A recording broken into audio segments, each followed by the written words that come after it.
하나님 말씀 이사야 36장 1절을 찾겠습니다. 이사야서 36장 1절을 찾겠습니다. 1절에서 10절까지 먼저 봉독하시겠습니다. 이사야서 36장 1절에서 10절입니다.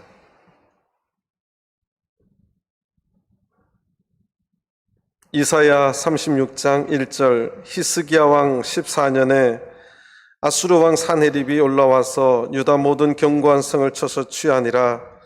아수르 왕이 라기스에서부터 랍사게를 예루살렘으로 보내되 대군을 거느리고 히스기야 왕에게로 가게 하매 그가 세탁업자의 터에 대로 윗못 수독구 곁에 서매 hil기야의 아들 국내 대신 엘리야김과 서기관 셈나와 아삽의 아들 사관 요아가 그에게 나아가니라. 랍사게가 그들에게 이르되 이제 히스기야에게 고하라. 대왕 아수르 왕이 이같이 말씀하시기를 네가 의뢰하니 무엇을 의뢰하느냐? 내가 말하노니 네가 좋게 싸울 모략과 용맹이 있노라 함은 입술에 붙은 말뿐이니라. 네가 이제 누구를 의뢰하고 나를 반역하느냐? 보라, 네가 애굽을 의뢰하도다. 그것은 상한 갈대 지팡이와 일반이라. 사람이 그것을 의지하면 손에 찔려 들어가리니 애굽 왕 바로는 그 의뢰하는 자에게 이와 같으리라. 혹시 네가 내게 이르기를 우리는 우리 하나님 여호와를 의뢰하노라 하리라마는 그는 그의 산당과 제단을 히스기야가 제하여 버리고 유다와 예루살렘에 명하기를 너희는 이 제단 앞에서만 경배하라 하던 그 신이 아니냐 하셨느니라. 그러므로 이제 청하노니 내 주 아수르 왕과 내기하라. 나는 네게 말 2,000피를 주어도 너는 그 탈자를 능히 내지 못하리라. 그런즉 네가 어찌 내 주의 종 가운데 극히 작은 장관 한 사람인들 물리칠 수 있으랴? 어찌 애굽을 의지하여 병거와 기병을 얻으려 하느냐? 내가 이제 올라와서 이 땅을 멸하는 것이 여호와의 뜻이 없음이겠느냐? 여호와께서 내게 이르기를 올라가 그 땅을 쳐서 멸하라 하셨느니라. 아멘. 할렐루야. 점심 식사 맛있게 하셨습니까? 예, 감사하게도 우리 전주교회 직무에서 10월 달부터는 매주 이런 것들을 제공하기로 그렇게 했습니다. 우리 성도님께서 오후 예배에 더 열심히 참석하시기를 권장하는 뜻과 하나님 앞에 감사하는 마음으로 이렇게 결정한 것으로 알고 있습니다.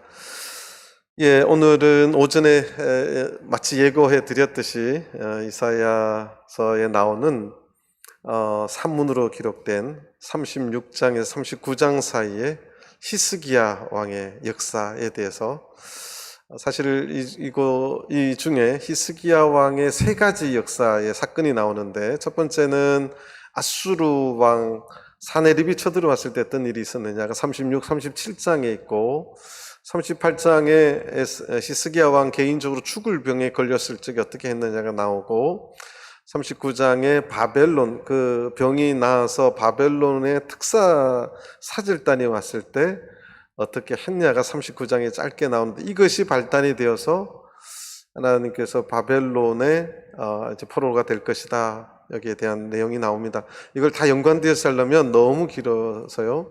말씀드렸지만 앞에 부분 첫 번째 사건이 오늘 또 굉장히 중요한 하나님께서 하시려고 하시는 말씀이 있는 오늘 오전 오후 부분이기 때문에 그 부분만 보도록 하겠습니다.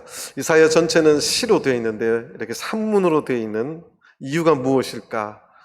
그 다음에 두 왕의 이야기를 굳이 그렇게 대조하는 이유가 무엇일까? 여기에서 하나님의 분명한 메시지를 볼 수 있다. 하나님께서는 비교해 놓고 있다는 것입니다. 1절을 보시겠습니다. 36장 1절. 히스기야 왕 14년에 히스기야는 남유다 13대 왕입니다. 29년간 통치했던 그 아하스의 아들입니다. 아수르 왕 산헤립이 올라와서 유다 모든 견고한 성을 쳐서 취하니라. 자, 1절에 7장 아하스의 공통점이 있죠. 시대적인 배경인데 아수르의 침공입니다. 그때는 디글랏빌레셀 3세의 침공이었고 오늘 이번에는 산헤립이 쳐들어옵니다. 이 아수르는 점점 더 부강해. 사실 디글랏빌레셀 그 이후에 이 산헤립 때가 더 부강한 더 강력한 나라를 이룰 때입니다. 엄청난 대군을 이끌고 이제 남쪽 유다, 이미 북쪽은 멸망했어요. 아람도 멸망하고 북쪽도 멸망하고 딸랑 이제 예루살렘이 평화보동보다 작습니다. 아주 그 예루살렘만 딸랑 남았는데 그게 산성이라서 점령하기가 굉장히 힘듭니다. 그 이제 위에 성은 다 쳐에서 취해버리고 딸랑 이제 예루살렘만 남았어요. 그래서 2절에 보면 아수르 왕이 라기스에서부터 랍사게를 예루살렘으로 보내되 대군을 거느립니다. 이 랍사게가 사람 이름인 줄 알고 있는데 사람 이름이 아닙니다. 이것은 당시 아수르의 고위 관직 이름이 랍사크입니다. 이게 이제 아수르가 남긴 비문에 랍사크라는 직책 이름이 나옵니다. 아수르 왕의 술을 대작했던 술 맡은 관은 최고의 직함이 랍사크인데 이게 이제 랍사게로 한국말로는 그렇게 되어 있습니다.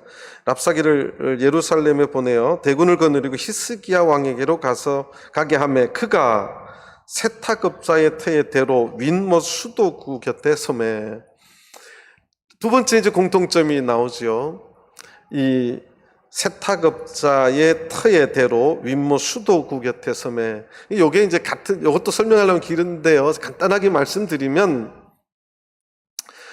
지금 우리나라는 살기 너무 좋죠. 제가 미국에 가도 세탁기가 집에 있는 집은 굉장히 좋은 집이고 잘 사는 집입니다. 그래서 미국에 가면 여러분들 빨래를 세탁하는 데가 다 코인, 이게 돈 이렇게 넣고 돌립니다. 외국에 가면 자기 집 빨래를 집에서 하는 사람은 굉장히 부자예요. 그 돈 이렇게 잔돈 넣고 밖에 나가서 세탁을 하고 바로 드라이까지 해서 들어옵니다. 여러분들이 아마 미국 영화 보면 그런 장면이 많이 나오는데요. 당시 이스라엘도 물이 귀하니까 물이 들어오는 샘물 곁에 여러분들 인도 가난한 사람들 보면 그 남에 세탁 이렇게 해주잖아요. 그런 데예요. 그러니까 샘물 흐르는 그 곁에 가난한 세탁업자들이 세탁을 하고 그걸 또 늘 이렇게 말려야 되잖아요. 그래서 이제 큰 밭이 있어서 거기다가 이제 세탁물을 말리는 그런 장소가 있습니다.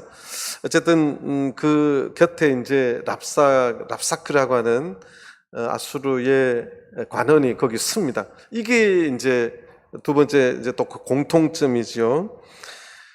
그런데 이 랍사게가 굉장한 심리전에 강한 사람이에요. 전쟁터에서 제일 무서운 게 심리전입니다.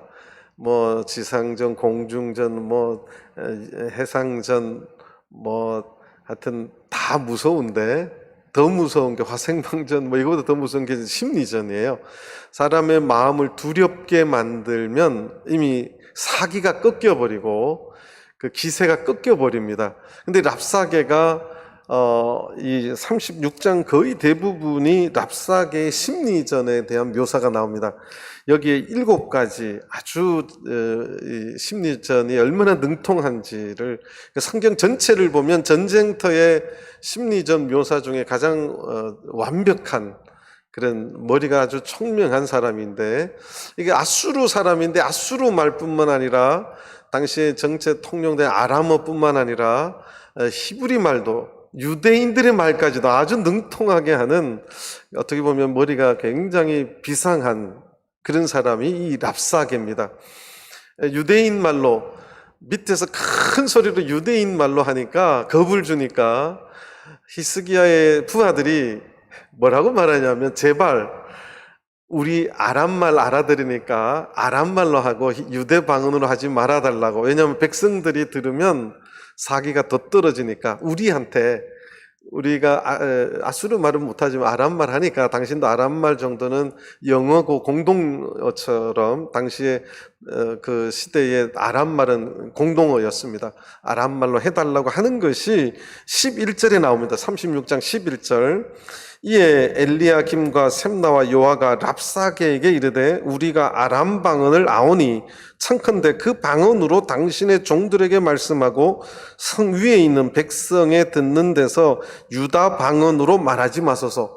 유다 방언을 아주 유창하게, 히브리 말을 유창하게 하는, 어떻게 보면 엄청난 사람이었어요. 이 랍사게라는 사람이. 그래서 그 7개를 다 설명할 수는 없고, 어쨌든 그 10절에 보면, 먼저 7절 하나 보고 10절 보겠습니다. 7절에 혹시 네가 내게 이르기를 우리는 우리 하나님 여호와를 의뢰하노라 하리라마는, 너네들 항복해, 이것이 첫 번째고, 뭘 의지하냐? 근데 너네들이 우리 하나님만 의뢰하노라, 우리 하나님만 신뢰한다. 우리 항복 안 하는 이유는 하나님을 믿으니까 항복 안 한다. 너 그 말 할 거지? 이게 아주 고수의 심리전입니다. 지금 히스기야가 하나님을 의지하기 때문에 항복을 안 하는데, 야, 너네들 하나님 의지해서 항복 안 하지. 자, 그런데 그 다음 말이 왕과 백성들을 이렇게 이간질해서, 요새 가짜뉴스라 그러죠. 인터넷에 말도 아닌 가짜뉴스를 통해서 사람을 막 망신 주고 이렇게 정치하는 데서 막 못하게 도태되게 이렇게 만드는 가짜뉴스 있잖아요. 사실을 가지고 관점의 다른 각도를 말해서 가짜뉴스를 만드는 겁니다. 그는 그의 산당과 제단을 히스기야가 제하여 버리고 유다와 예루살렘에 명하기를 너희는 이 제단 앞에서만 경배하라 하던 그 신이 아니냐 하셨느니라. 사실은 히스기야가 산당과 제단을 허물었어요. 근데 랍사게가 유다 내부에 있었던 일까지도 정확하게 알고 있습니다. 야, 그런데 너네 그 히스기야 그 말 믿는데, 히스기야는 너네들 믿는 산당과 제단을 허물어버린, 제하여버린 사람이야. 그 말을 합니다. 요 말은 엄청난, 아주 쉽게 말해서 이간질하는, 이 말 속에는 이런 뉘앙스가, 두 가지의 뉘앙스가 들어있는데, 히스기야는 하나님을 반역한 사람이야, 그 뜻이 들었어요. 하나님을 믿겠다고 한 산당과 제단을 히스기야가 다 허물어 버렸거든요. 근데 알고 보면 그게 하나님만 믿은 게 아니라 하나님과 우상신을, 아주 두 가지를 섬기는 아주 짬뽕된, 타락된 곳입니다. 히스기야가 다 허물었는데, 야, 너네 하나님만 섬긴다고? 야, 너네들 하나님이 섬겼던 산당과 제단을 히스기야가 허물어 버렸어. 하나님을 배반한 사람이야. 무슨 하나님을 믿는다고 그래? 이런 거지요. 두 번째는 이 가짜 뉴스를 통해서 들어보니까 맞거든요. 맞으니까 왕과 백성들을 이간시키는 거예요. 우리 왕이 저거 맞네. 그 말 들으면 맞네. 한편으로 치우친 사람은 맞네. 정확한 걸 볼 줄 모르는 사람들은 맞네. 이런 게 굉장히 많거든요. 가짜 뉴스가. 오늘날 흐르는 가짜 뉴스들이 대부분 그런 겁니다. 모르는 사람, 자세히 모르는 사람은 저 사람이 그랬다고 알고 보면 그게 아니에요. 그게 가짜 뉴스들인데, 그걸 이제 퍼뜨리는 거였죠. 또 10절을 보겠습니다. 내가 이제 올라와서 이 땅을 멸하는 것이 여호와의 뜻이 없음이겠느냐. 지금 아수르의 대군, 이 사네립의 군대가 이스라엘을 침략하는 것이 누구의 뜻이라고요? 하나님 뜻이 야가 아니라 여호와의 뜻이 없음이겠느냐. 하나님의 뜻일 수도 있다고 난 생각해, 막 이런 뜻이죠. 그러니까 이게 이제 그래, 가만히 있어봐. 우리가 하나님 믿는 백성이 어떻게 저렇게 대군들이 쳐들어와서 막 다 뺐지? 이게 하나님 뜻인가? 이제 스스로 와해되게 만드는 엄청난 심리전을 지금 7개를 다 설명할 수는 없는데 14절도 하나 더 보겠습니다. 왕의 말씀에 너희는 히스기야에게 미혹되지 말라. 그가 능히 너희를 건지지 못할 것이다. 히스기야가 끝까지 하나님 의지하고 섬긴다고 고집 부리는데 그 고집 듣다가 너네들 다 죽을 거야, 이거예요. 그래서 16절 보면 히스기야를 청종치 말라. 아수르 왕이 또 말씀하시기를 너희는 내게 항복하고 내게로 나오라. 그리하면 너희가 각각 자기의 포도와 자기의 무화과를 먹을 것이며 각각 자기의 우물물을 마실 것이라. 자기의 포도와 자기의 무화과와 자기의 우물을 마신다는 것은 평안을 말해요. 행복을, 이제 쉽게 말해서 아주 평안해졌음을 상징하는 것입니다. 너네들 어디 끌려가지도 않고 너네 자기 포도, 자기 무화과, 자기 우물물 마실 수 있어. 그렇게 말하는 거죠. 그리고 나서 20절에 보면 이 열방의 신들 중에 어떤 신이 그 나라를 내 손에서 건져내었기에 여호와가 능히 예루살렘을 내 손에서 건지겠느냐 하셨느니라. 아주 말들마다 마음을 다 높게 만드는, 더 나가서 제가 이 12절을 보겠습니다.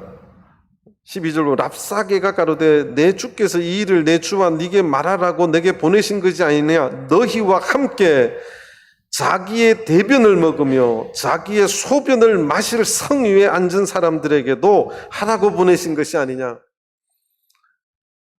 북이스라엘을 멸망시킬 때 아수르가 3년을 사마리아 성을 포위했어요. 3년을 포위하니까 안에 곡식 다 떨어지고 물도 없고 먹을 것이 없으니까 자식들 삶아 먹고 결국 그렇게 해서 함락당하고 항복합니다. 그러니까 나중에 먹을 게 없으니까, 물이 없으니까 자기 소변 마시고 자기 대변을 먹게 되는 비참한 일이 벌어지는데 너네들도 결국 그렇게 될 거야, 그렇게 말하는 거예요.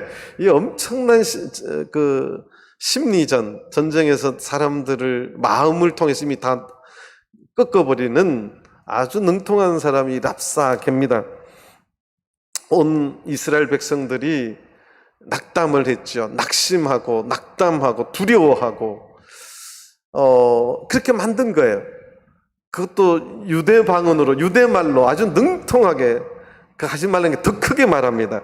유대 말로 13절에 보면 이에 랍사게가 일어나서 유대 방언으로 크게 외쳐가로되 너희는 대왕 아수르 왕의 말을 들으라. 더 크게 말합니다. 말하지 말라니까 더 크게 말해요. 백성들이 다 알아듣게 말합니다.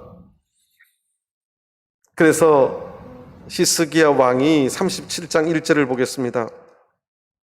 37장 1절을 보면 히스기야 왕이 듣고 그 옷을 찢고 굵은 배를 입고 여호와의 전에 들어갔고, 이게 이스라엘 백성들이 옷을 찢고 굵은 배를 입는 것은 엄청난 슬픔을 당하거나 절망을 당했을 적에 하는 행동들입니다. 그러니까 히스기야가 엄청난 지금 어떻게 해결할 방법이 없는, 자기의 힘으로는 도저히 할 수 없음을, 그 두려움의 심리의 상태를 표현하는 행동입니다.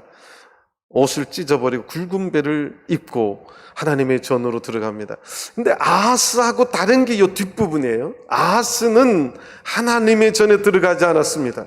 근데 히스기야는 그 두려운 마음 그대로는 있지만 하나님 앞에 나아갑니다. 이게 다른 거예요. 오늘날 우리가 인생에 살다 보면 지금 이 히스기야가 당하는 심리적인 고통, 눈앞에 보이는 절망보다 더 큰 절망을 혹시 우리가 겪을 수도 있어요. 그보다 더 크지 않을 수도 있겠지만, 히스기야는 내가 잘못하면 이스라엘 지금 이 남유다의 모든 백성이 다 죽을 수도 있고 나도 죽을 수도 있는 엄청난, 이거는 어디 도망갈 수도 없고 회피할 수도 없고 어떻게 해결할 수도 없는 그 절대절명의 상황에 빠져 있습니다. 그러니까 두려운 거죠. 그래서 자기 옷을 찢고 어떻게 할 방법이 없으니까, 아하스는 이때 어떻게 했느냐, 우리가 살아날 국리를 하자, 사람의 방법, 이것보다 그러면 우리를 결국 칠 사람들이라도 의지하자, 투항하자. 그래서 조서를 보내고 조공을 바치고 거기 힘 있는 사람에게 붙었어요. 하나님 의지하지 않았어요. 근데 히스기야의 다른 점은 하나님의 성전으로 들어갑니다. 이게 다른 거예요. 오늘 우리가 엄청난 인생의 고난과 환난과 역경을 만났을 적에 교회를 떠나는 것이 중요한 것이 아니라 교회를 오히려 와야 된다는 사실이에요. 하나님이 계시는, 하나님이 살아계시는 그 하나님의 전에 와야 된다는 사실입니다. 히스기야는 크게 달랐어요. 그래서 6절을 보겠습니다. 6절에 이사야가 5절 보면 이와 같이 히스기야 왕의 신하들이 이사야에게 나아가매 6절 이사야가 그들에게 이르되 너희는 너희 주에게 이렇게 구하라. 여호와께서 말씀하시되 너희의 들은 바 아수르 왕의 종들이 나를 능욕한 말을 인하여 두려워 말라. 똑같은 말이에요. 두려워 말라. 하나님만 의지하라. 그 말이에요. 두려워하지 말라는 거예요. 지금 눈에 보이는 것은 두려움밖에 없는데 하나님께서는 두려워하지 말라는 거예요. 자, 이게 이럴 때 어렵지요. 이럴 때 참 괴로운 겁니다. 내 눈에 보이는 것은 두려워해야 될 것밖에 없어요. 무서움밖에 보이지 않습니다. 이거 어떻게 해야 될 줄 모르는 상황밖에 안 보입니다. 그런데 하나님의 말씀은 두려워하지 말라는 거예요. 얼마나 답답해요. 그래서 이제 저한테 주로 대들죠. 목사님 참 순진하시다고. 목사님 사회생활 안 해보셨지요. 목사님 제가 열심히 믿어도 결국 요 모양 요 꼴인데 하나님 살아 계신가요? 뭐 이런 이야기 드리지요. 그런데 히스기야는 그런 상황에서도 하나님의 전에 가서 한 일이 이제 뒤에 나옵니다. 하나님께서 여전히 이사야의 권면은 아하스 왕 때도 두려워하지 말라는 거고 하나님만 의지하라는 거고, 히스기야 때 또 동일한 말씀에 두려워하지 말라, 하나님만 의지하라. 이것이 공통점이에요. 그리고 나서 하나님께서 이런 말씀을 주십니다. 보라, 내가 내 신을 그의 속에 두리니 그가 풍성을 듣고, 이 풍성은 소문을 말합니다. 소문을 듣고 그 고토로 돌아갈 것이며 또 내가 그를 그 고토에서 칼에 죽게 하리라 하셨느니라.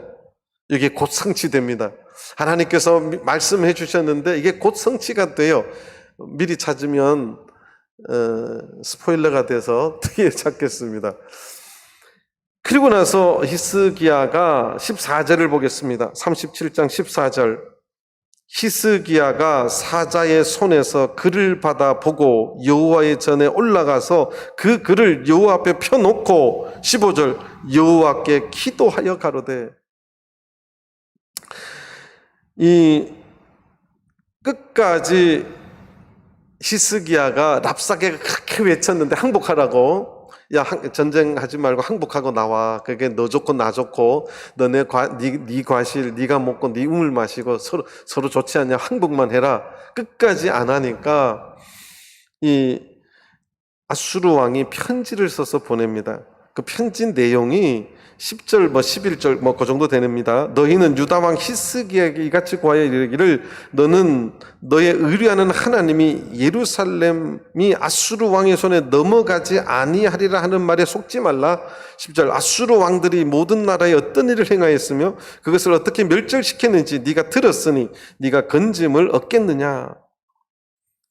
이런 글을 이제 보내는데 히스기야가 그 글을, 그러니까 아수르 왕의 이런 위협하고 항복하라고 하는 이 글을 가지고 그 글만 보는 게 아니라 하나님 앞에 가지고 가서 기도하기 시작합니다. 오늘 우리 인생에 있어서 우리가 하나님의 전에 하나님을 찬양하고 하나님 앞에 감사하고 구원의 은혜를 감사하는 우리가 찬양도 있어야 되고, 사실 우리가 하나님의 전에 나올 때 감사의 기도도 있어야 되지만, 우리가 이런 문제, 어려운 문제를 만났을 적에 그 문제를 하나님 앞에 내려놓고 기도할 줄 아는 신앙이 필요합니다. 히스기야의 위대함은 거기에 있었습니다. 우리 인생의 수많은 문제들을 내가 해결하려고 하고 나의 지혜를 가지고 해결하려고 하고 어떻게 힘 있는 사람을 통해서 어떻게 해결해 보려고 하고 아니면 다른 어떤 방법을 통해서 해결하려고 하지 아니하고, 이 신앙이 어떻게 보면 굉장히 외로운 신앙입니다. 사실 오늘날 우리 신앙이요, 외로워야지 그게 진정한 신앙인이 될 수 있어요. 그것을 가지고 히스기야는 하나님 붙잡고 매달리기 시작했다는 사실이에요. 하나님께서 남자와 여자를 다르게 만들었는데, 남자들은 문제가 생기면 플라톤의 말처럼 동굴을 찾습니다. 여보, 나한테 말 걸지 말라고 문을 콱 들고 쫙 들어갑니다. 하나님 그렇게 만들어 놨어요. 혹시 남편들이 자꾸 대화 안 하려고 그러고 집 나가고 이런 것은요, 하나님이 그렇게 만들어 놓은 겁니다. 여자들은 이제 그 꼴 보면 더 미워진다면서요. 저것이 나를 무시하고 말도 안 하고 그래? 남자들 다 그렇게 하나님 만들어 놨어요. 여자들은 문제가 생기면 이제 전화하는 거예요. 언니, 나한테 이런 일인데 누가 그랬디야 저랬디야 띠야, 어이, 나 이리여, 나 지금 죽겠네, 어찌까이. 그래서 우리나라 핸드폰 회사가 우리 여기 계시는 아주머니들 때문에 먹고 산답니다. 학생들하고. 1시간도 좋고, 이거 해야지 속이 시원한 거죠. 여자들은 말로 이제 해결하는 건데, 히스기야는 우리가 중요한 것은 그런 남자, 여자가 중요한 것이 아니라, 남자들은 그래서 이제 혼자 가서 술 먹고 뭐 이런 걸 하죠. 근데 여자들은 어쨌든 말로 뭐 한다고 해요, 성향이. 그런데 저 중요한 것은 하나님을 믿는 신앙인들은 누구 앞에 나가야 된다고요? 하나님 앞에 나갈 줄 알아야 됩니다. 하나님 앞에 기도할 줄 알아야 돼요. 그 문제를 언니, 친구, 전화할 필요 없는 게 있는 것이 아니라 하나님 앞에 그 문제를 내려놓고 기도할 줄 알아야 된다는 사실이에요. 하나님 앞에 그 문제를 내려놓고 간절히 하나님 붙잡고 매달리는 신앙이 오늘날 필요하다는 사실입니다. 하나님을 붙잡고 하나님 앞에 매달려야 된다는 사실이에요. 핸드폰 회사 사장님 벤츠 다니게 하지 말고, 그렇게 오래 통화해서 핸드폰 사장님들이 벤츠 타고 다녀요. 이게 또 무슨 말인지도 모르시는 분이 계시는데, 어쨌든 하나님 앞에 매달리고 하나님 앞에 기도했다는 사실입니다. 자, 그런데 하나님께서는 이러한 히스기야의 기도를 알고 계실까요? 모르고 계실까요? 알고 계십니다. 그러니까 히스기야의 기도는 아하스하고 너무 다른 거예요. 아하스는 기도하지 않았고 하나님을 신뢰하지 않았어요. 히스기야의 이러한 모습은 철저히 아수르에게 항복하고 아수르를 의지하지도 않고, 또 그 밑에 있는 강대국 애굽에게도 의지하지 아니하고, 이 땅에 있는 왕들, 이 땅에 있는 세상의 왕을 의지하는 것이 아니라 하늘에 계신 그 하나님만 의지하겠다는, 그 하나님을 신뢰하는 절대적인 신뢰 속에서 그는 하나님 앞에 나가서 기도했다는 사실이에요. 이것은 어떻게 보면 굉장히 외로운 것입니다. 외로운 거예요. 사실 오늘 우리의 신앙이, 온전한 신앙은 하나님 앞에 철저히 기도할 줄 아는 신앙이 되어야 됩니다. 우리 전주교회 모든 성도님들이 성숙한 신앙인이 되어서 하나님 앞에 철저히 다른 어떤 것도 신뢰하지 아니하고 하나님을 신뢰하고 하나님 붙잡고 매달리는 그런 귀한 성도들 다 되시기를 간절히 바랍니다. 히스기야는 그렇게 했어요. 근데 21절을 보시겠습니다. 37장 1절, 37장 21절. 아모스의 아들 이사야가 보내어 히스기야에게 이르되, 이스라엘의 하나님 여호와께서 말씀하시되 네가 아수르 왕 사네립의 일로 내게 기도하였도다 하시고, 하나님 기도한 거 알고 계세요. 이사야에게 다 알려줍니다. 야, 지금 너네 왕 히스기야가 사네립이 쳐들어온 걸로 기도하고 있다. 다 알려줘요. 그리고 나서 자, 29절로 넘어가겠습니다. 제가 네 번째 공통점이 있다 그랬어요. 하나님께서 뭘 주신다고요? 징조를 주신다고. 이 징조의 내용이 이제 나옵니다. 29절부터, 징조는 이제 30절에 나오는데 29절부터 보시겠습니다. 네가 나를 거스려 분노함과 내 오만함이 내 귀에 들렸으므로, 이건 지금 하나님께서 아수르를 향해서 말씀하는 거예요.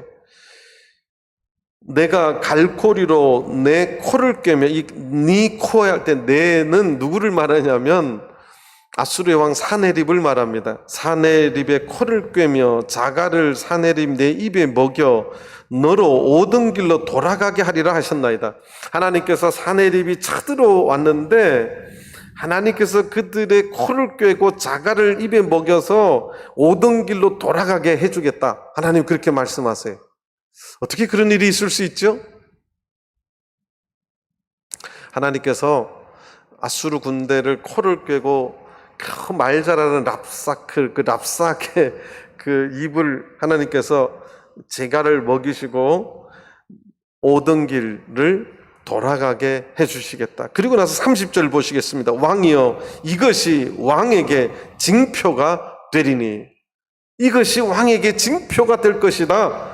금년에는 스스로 난 것을 먹을 것이요, 제2년에는 또 거기서 난 것을 먹을 것이요, 제3년에는 심고 거두며 포도나무를 심고 그 열매를 먹을 것이니라. 이 아수르가 포위했는데 포위를 몇 명이 했느냐? 18만 5천 명이 포위했어요. 여러분들 그 군대가 18만 5천 명이면 어마어마한 겁니다. 뭐 신라와 뭐 백제가 전쟁하고 고구려 할 적에 대군이 쳐들어온다 할 때 뭐 3만 명 그랬습니다. 18만 5천이면 평화동 주민이 몇 명인지 모르겠어요. 그래서 18만 5천 명이면 시커멓습니다. 근데 예루살렘 성이 이 평화도보다 작다니까요. 쪼만하다니까요. 그래서 18만 5천 명이 포위하고 있으니까 이건 뭐 어디 숨 쉴 구멍도 없는 거예요. 그런데 하나님께서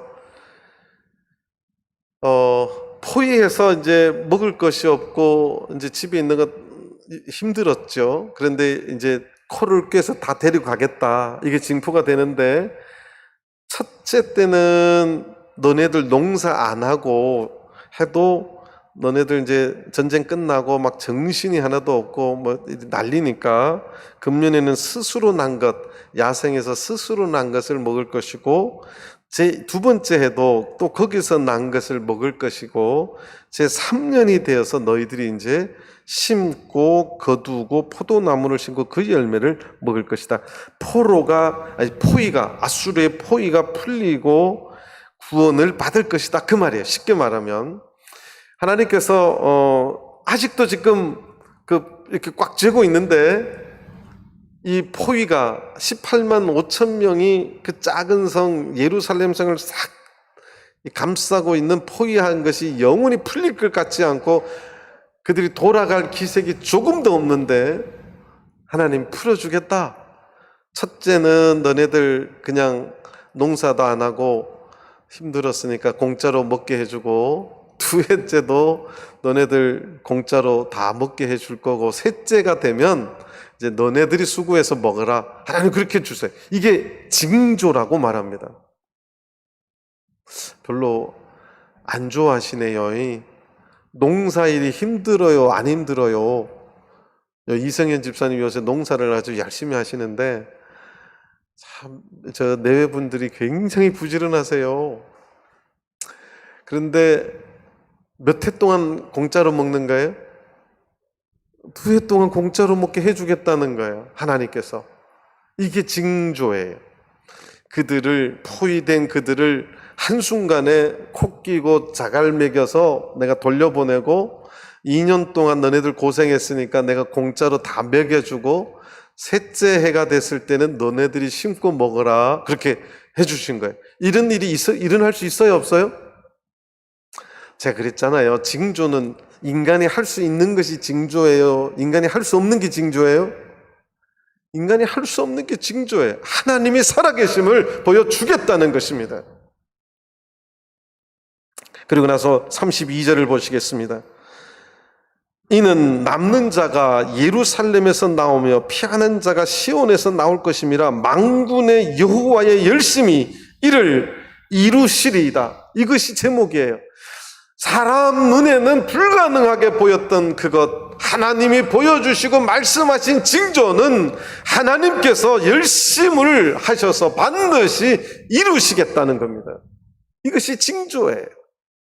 하나님의 말씀에 살아있는 능력이라는 사실입니다. 오늘도 마찬가지예요.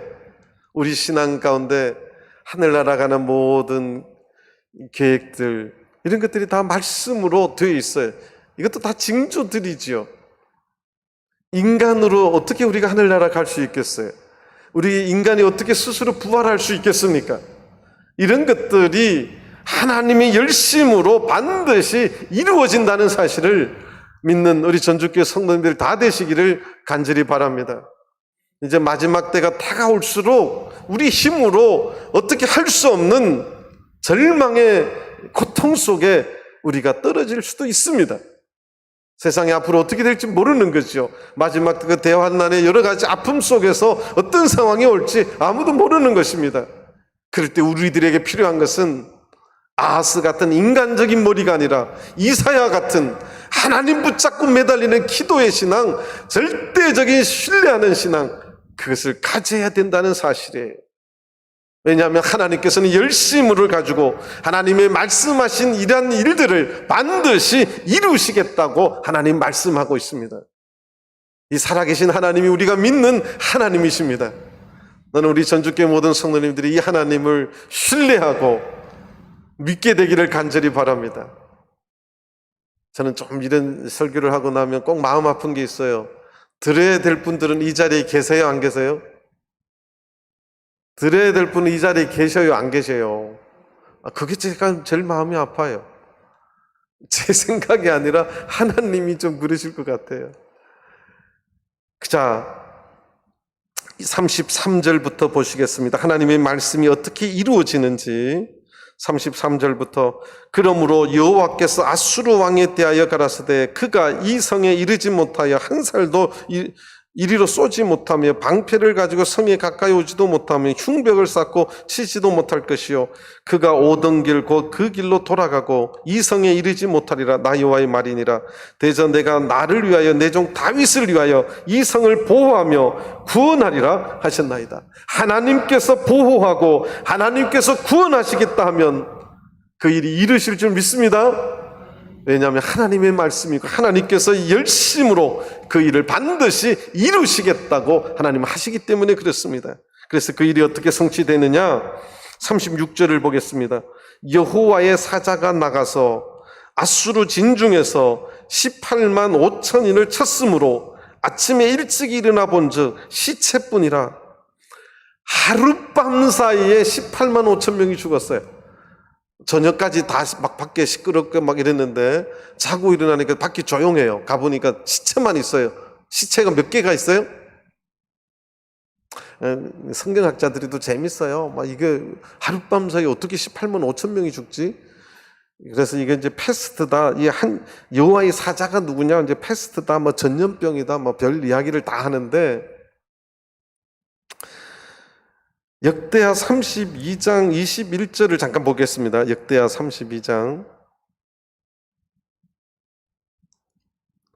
역대하 32장 21절입니다.